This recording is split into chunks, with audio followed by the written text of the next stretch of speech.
There are so many hidden Hanzo buffs in the patch notes. Everyone's just so focused on the nerfs and end up missing the big picture, like how Hanzo is now the best Mercy Pocket character in the game.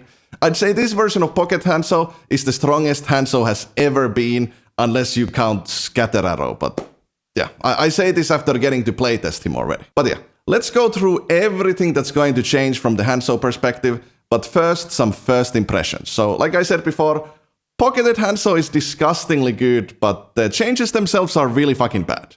Like, don't get me wrong, Season 9 Hanzo is the strongest character that has ever been in Overwatch, unless you count the original pre-nerf Arrge, who could one-shot people with damage boost. And keep in mind, I only got to play like, 6-7 games, so maybe I will change my mind, but it just feels like Hanzo lost his soul.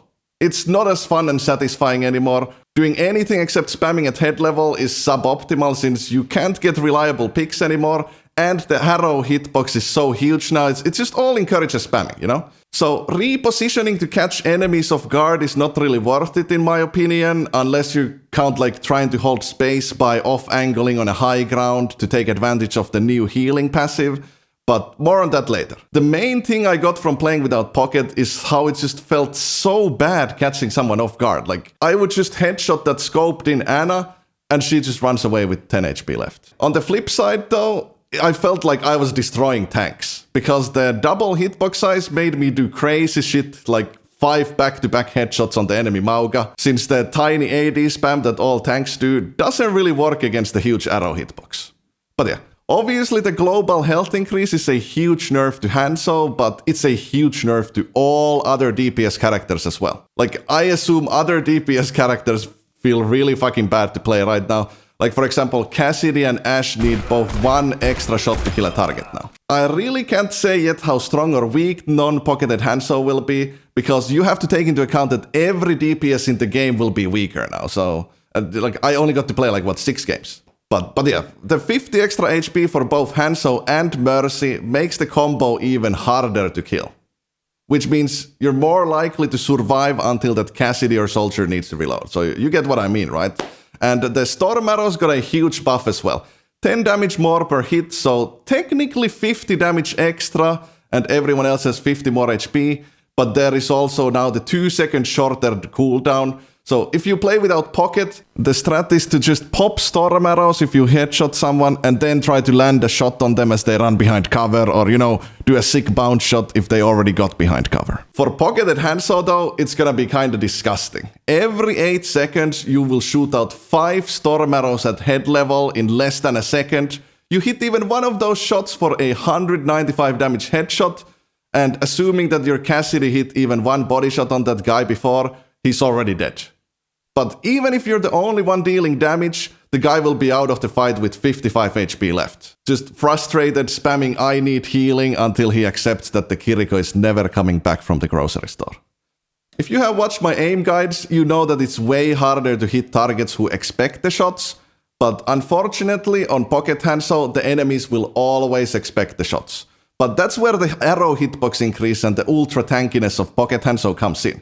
Doesn't matter if they expect your shots, if the arrow hitbox is so big and you're close enough that they just don't have enough time to move out of the way. And in terms of the regen passive, like I said before, Hanzo is the only character who can kinda maybe take advantage of it in the middle of a team fight, I mean, because even if you're shooting as fast as possible, in theory you only have to peek for a split second every 1.25 seconds. So you can avoid damage for 4 shots and you start healing back up, whereas, you know, other characters need to constantly re-peak or maybe to stay completely peaked like Soldier.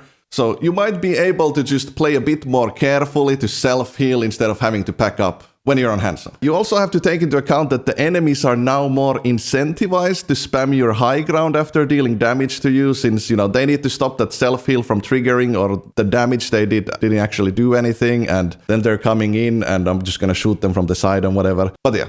This is more theoretical at this point, since I didn't really get to test it yet, but in terms of Hanzo without Pocket in general, I just felt so disappointed when I headshot someone and it doesn't kill.